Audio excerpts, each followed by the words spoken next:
안녕하세요. 진약사 기도학교에 오신 여러분을 진심으로 환영합니다.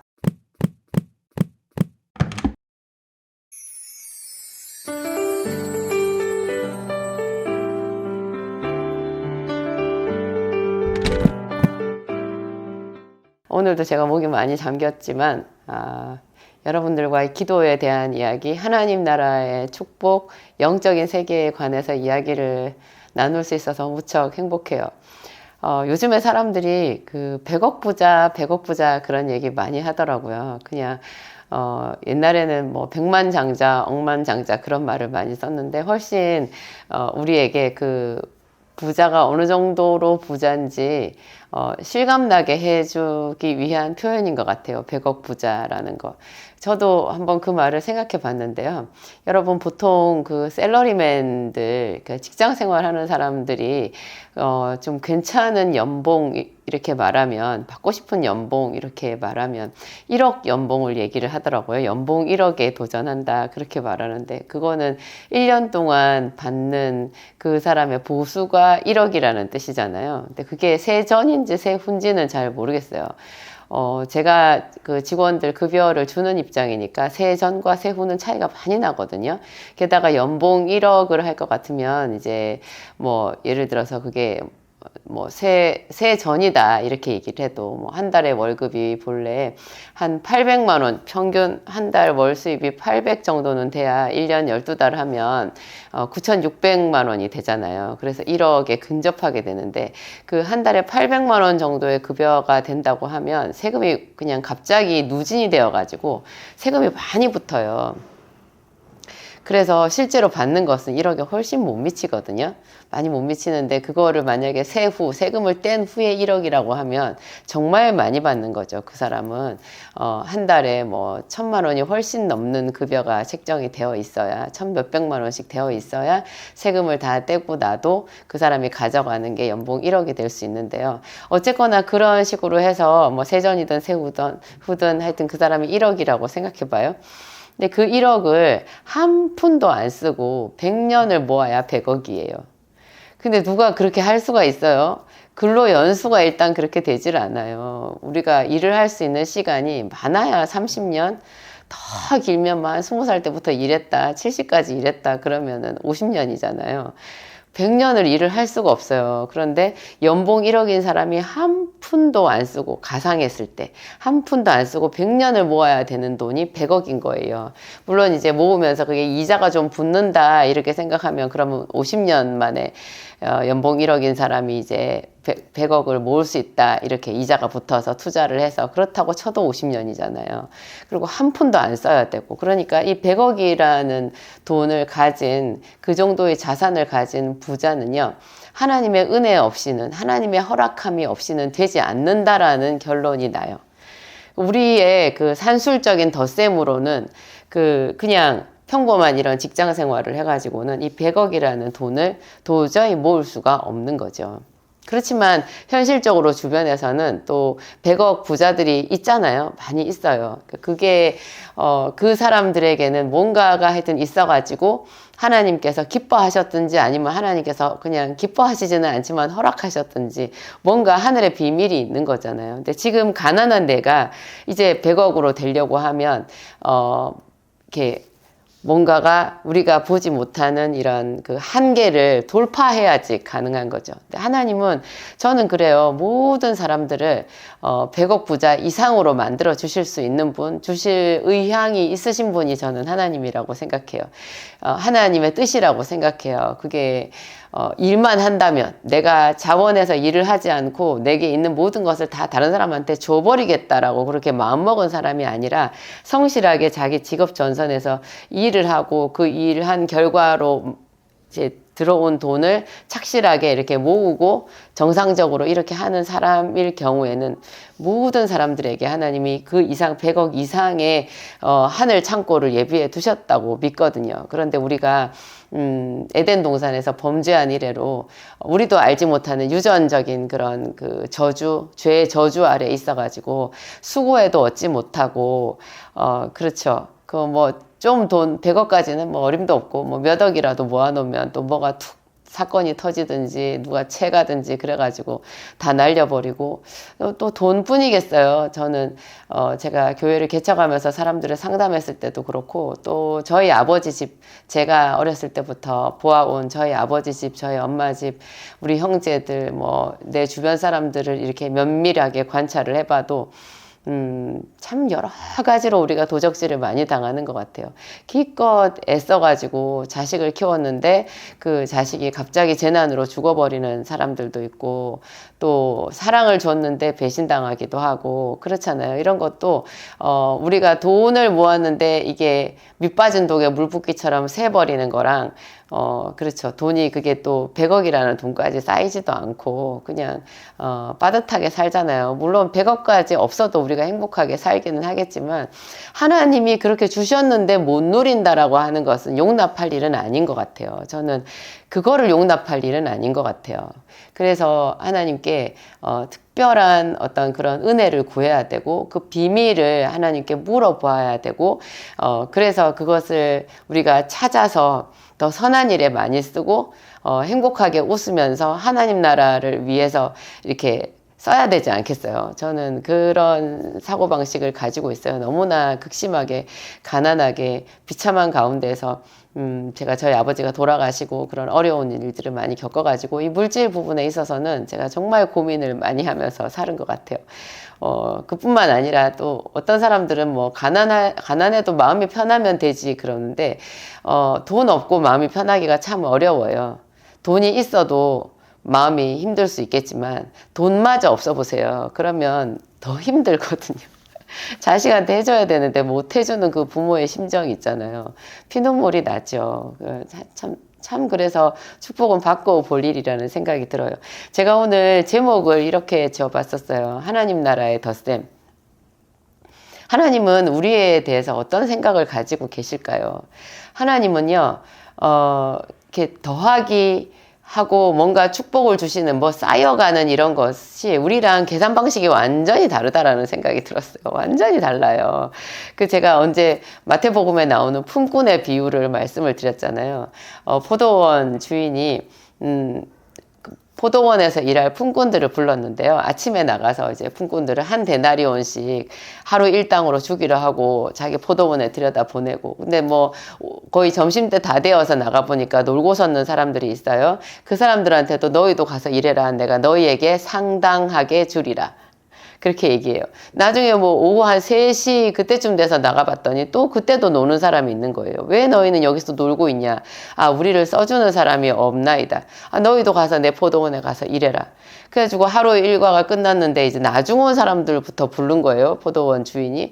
그래가지고 품삯을 주는데 한 데나리온씩을 주는 거예요. 그러면 아침부터 일한 사람들이 이제 설레는 거죠. 저녁 때 와가지고 2시간밖에 일하지 않은 사람, 3시간밖에 일하지 않았는데 한 데나리온을 주니까 아침부터 일한 우리한테는 한 데나리온을 약속을 했지만 더 줄 건가 보다. 그렇게 생각하잖아요. 그랬더니 포도원 주인이 똑같이 한 데나리온을 주는 거예요. 그래서 품꾼들이 거기서 노조가 생긴 거 아닌가 제가 그랬어요. 아니 이제 왜 이렇게 하냐. 나중에 온 사람을 하루 종일 더위를 견디고 일을 한 우리랑 똑같이 취급했다. 다른 것을 같게 취급한 것에 대해서 우리는 그것을 차별이라고 말하잖아요. 다른 것을 같게, 안 좋은 거를 그렇게 했을 때, 뭐 같은 것을 다르게 한 것도 우리는 때에 따라서 그것도 차별인데요. 이거는 베푸는 건데 분명히 내가 일을 더 했는데 똑같이 주는 거, 이것도 획일적인 거니까 차별인 것이고, 그렇죠. 역차별이 되는 거죠. 저쪽을 잘해주고 나는 못 해주는 게 거니까 상대적으로 역차별이 되는 거잖아요. 그래서 그런 부분을 말했더니 그 포도원 주인의 말씀은 하나님의 말씀이잖아요. 하나님의 어조인데 참 받아들이기 힘들었어요. 그분이 내가 너에게 한 데나리온을 약속하지 않았느냐. 네 것이나 가지고 가라. 내가 내 것을 가지고 주는 그걸 가지고 네가 지금 뭐라고 하는 것이냐. 그러면서 굉장히 그 포도원 주인이 그 품꾼들을 야단을 치거든요. 네 것이나 가지고 가라.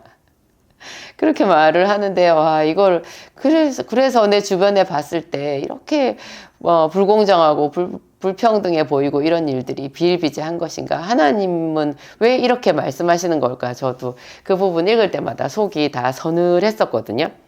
근데 저는 이제 나중에 제가 더 깊이 묵상을 할 수밖에 없는 게, 하나님은 우리 같은 사람이 아니잖아요. 그러니까 내 사람의 기준으로 하루 품꾼에게 품삯을 이렇게 준다라는 그것만 이렇게 딱 보고 하나님의 성품에 대해서 내가 저울질을 하는 것은 부적합하다라는 생각이 들었어요. 엄청나게 많은 큰 덩어리가 있는데 거기서 그 끝에 조금 뜯어가지고 고기가 정상이면 전체 덩어리가 다 정상이다 보는 거 좀 비약이잖아요. 마찬가지로 하나님이 하시는 그 일에 대해서 아주 작은 것, 순간적인 그거를 보고 그것만 보고 똑 떼서 보고는 내 시각에서 하나님이 틀렸다라고 말하면 내가 옳은 것인가, 그런 생각을 한 거죠. 그렇게 보니까 그때 그 이야기는 하루 품삯에 대한 거예요. 하루 품삯. 근데 우리가 하나님 나라의 일꾼이고 하나님 나라의 자녀로서 하나님과 교제하는 것은 하루 단위가 아니잖아요. 우리는 평생 가는 건 거예요. 평생. 하루 만에 하나님께 복을 받은 사람은 성경 어디에도 없더라고요. 어디에도 없어요. 하루 일하고 떼부자가 되었더라, 하늘문이 열렸더라, 그런 사람은 없는 거예요. 그래서 하나님께서는 사람을 꾸준히 보신다라는 생각이 들었고요. 그럼 우리는 한 데나리온씩 받아가지고 그 품꾼은 오후에 온 일꾼에게 한 데나리온을 줬으면 자기는 2데나리온을 받는 게 합당하다. 그래서 2데나리온을 받았다고 쳐봐요. 계속 2데나리온, 그 사람은 평생 품꾼에 지나지 않는 거예요. 그런데 하나님은 그 탕자의 비유에서도 말씀하고 계시지만 자기 재산을, 아버지의 그 재산 유업으로 자기가 상속받을 재산까지 다 챙겨가지고 외국에 나가서 그거를 허랑방탕하게 다 쓰고 와버린 그런 탕자였잖아요. 그 탕자가 다시 돌아왔을 때 아버지는 그 아들을 품꾼의 하나로 여기지 않고, 너 오갈 데 없으니까 나는 너 갖다 버렸다. 네가 그렇게 나를 버렸을 때 나도 너를 갖다 버렸어. 그런데 네가 그렇게 거지 몰골을 하고 와서 내가 너를 품꾼으로 써주마, 이렇게 말씀하시지 않았거든요. 그 탕자는 오히려 내가 아버지의 아들이라 일컬음을 받지 못하겠습니다. 저를 품꾼의 하나로 여겨주소서, 그렇게 말해야지 하고 왔잖아요. 그런데 아버지는 아들을 아들이라고 복직시켜줬어요. 그러니까 여기 그 품꾼의 비유에서도 분명히 그 포도원 주인이 품꾼을 대하고 있지만 사실상 하나님이 이 세상에서 품꾼으로 보는 사람은 없는 거예요. 특히 예수 그리스도의 이름을 부르는 우리는 품꾼이 아닌 거예요. 품꾼이 아닌 자식에게는요, 우선은 품꾼처럼 품삯을 좀 박하게 준다고 하더라도 그가 그 포도원 주인에게, 아버지에게 받을 최종적인 상속분은요, 하늘나라인 거예요. 그러니까 우선 이 한 데나리온에 대해서 하나님의 명령에, 하나님의 말씀에 복종해서 들어가다 보면 이게 어떤 기간이 찼을 때, 이 덧셈이 찼을 때 하나님께서 딱 보시는 덧셈 기간이 있거든요. 그 기간이 딱 지나면 이게 폭발하던 거예요. 그냥 딱 100억이 돼버린다라는 거죠. 그것을 믿느냐 하는 것이 하나님이 우리에게 보시는 믿음의 분량인 거예요. 너희가 이 산더러 들리워 바다에 빠지라 하고 그것이 그대로 믿으면 될 줄, 그대로 믿으면 그대로 된다고 하셨잖아요. 저는 어떻게 그런 일이 있을 수 있어, 이렇게 생각했거든요. 그런 일이 없지요. 근데 그게 믿음으로는 가능한 거예요. 그게 어떻게 가능하냐. 우리는 자꾸 생각해요. 단번에 바다에 빠져야 된다고.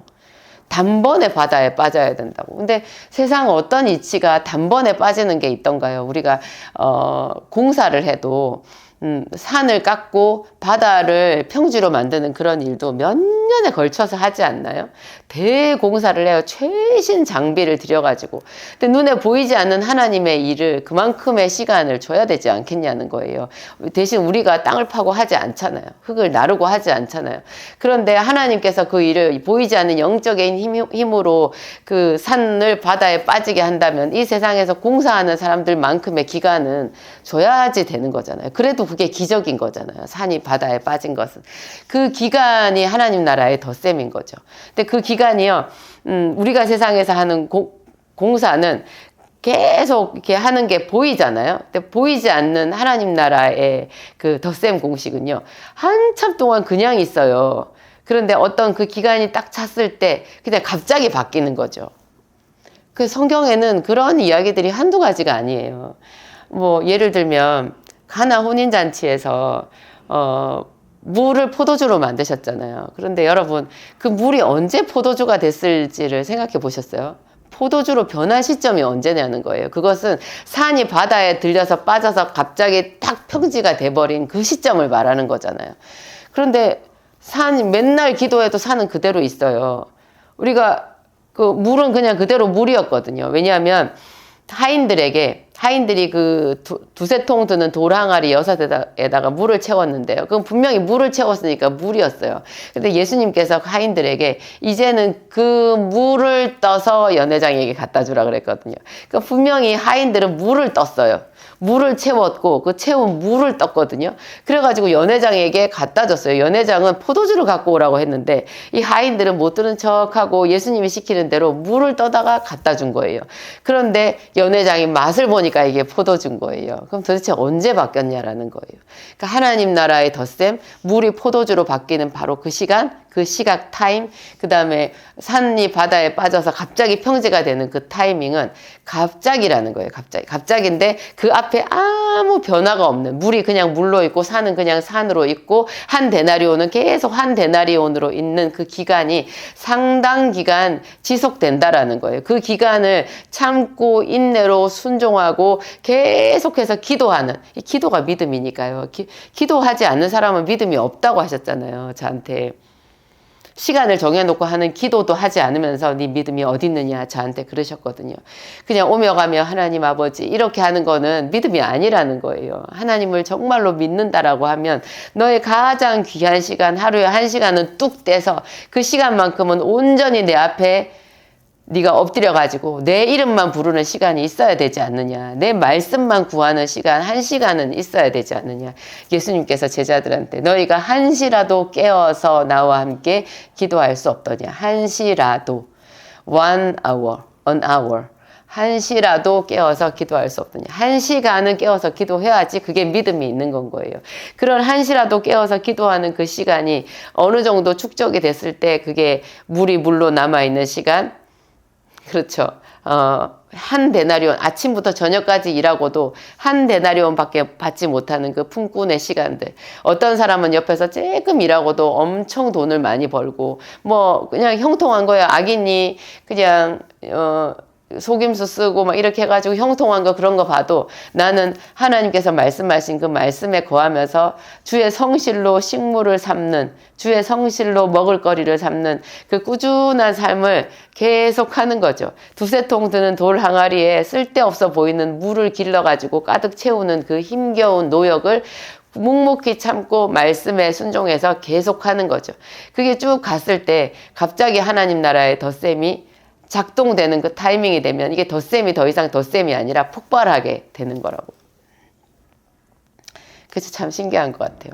하나님이 저한테 기도는 저축하는 거라고 하셨거든요. 돈도 저축하는 거잖아요.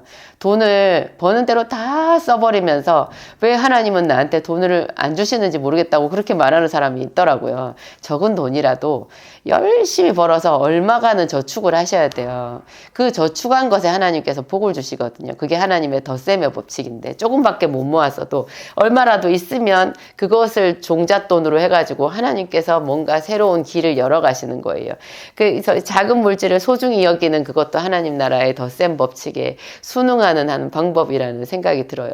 하나님께서 절대로 매일매일 기도를 저축하는 거라는 거예요. 내가 기도를 하다 말다 그러면 이게 저축이 되지가 않는다라는 거죠. 그러면서 저에게 말씀하신 게 하루 제가 기도한 그 기도의 값을 보여주셨는데 그게 너무 적은 돈이었어요. 1,000원짜리도 아니더라고요. 그냥 500원짜리, 100원짜리 2개 뭐 이런 거였어요. 하루 기도한 게 좀 잘 쳐주신 날이 500원, 좀 못한 날은 200원, 뭐 이랬어요. 그게 제 기도 값이라는 거예요. 여러분, 제가 얼마나 열심히 기도할게요. 근데 하나님이 저의 기도 값을 그렇게밖에 안 쳐주시는 거예요. 근데 한 걸음을 뗄 때마다, 걸음 갈 때마다 200원 떨어져 있고, 300원 떨어져 있고, 또 몇 걸음 가다 보니까 500원짜리도 떨어져 있고, 제가 그걸 계속 주워서 주머니에 넣는 그런 꿈이었거든요. 나중에 하나님께서 그 꿈을 저한테 해석해 주시는데, 그게 기도의 값이라고 하셨어요. 그래서 제가, 하나님, 그 100원, 200원, 300원 모아서 언제 부자 돼요? 그랬더니, 그래서 매일 하는 거잖아. 그러시는 거예요. 근데 그게 매일 한다고 그러면 500원, 300원 이게 모여서 매일 한다고 그게 돼요. 근데 매일 하는 것 자체가 하나님께서 우리를 계속 긍휼히 여기시면서 이 덧셈 공식으로 우리를 단련해 가시는 거고요. 그렇죠. 우리를 불쌍히 여기시는 그 기간인 거예요. 계속 매일매일 얼마 안 되는 그거지만 최선을 다하는 우리의 모습을 하나님께서 저울에 달아서 보시고 그 긍휼히 여기시는 그 마음을 차곡차곡 쌓아가신다라는 그 얘기더라고요. 그랬을 때 어떤 딱 시점이 됐을 때 하나님께서 이제까지 너희 기도 그것을 내가 하나도 남김없이 다 기억하고 있다라고 하시면서 갑자기 폭발시켜 주시는 거죠. 그래서 생각이 폭발하고 생각의 지경이 폭발돼요. 그래가지고 전혀 내 힘과 내 지식으로 생각할 수 없었던 그런 지혜가 떠오르고요. 그런 사업의 방식 이런 것들이 떠오르고 그런 또 새로운 기회가 열리고 잡히고 그래가지고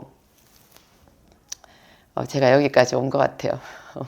정말 하나님은 신기하고 아름다운 분이세요. 너무나 거룩하신 분이고 제가 어제도 그제도 저녁에 기도하면서 많이 울었어요.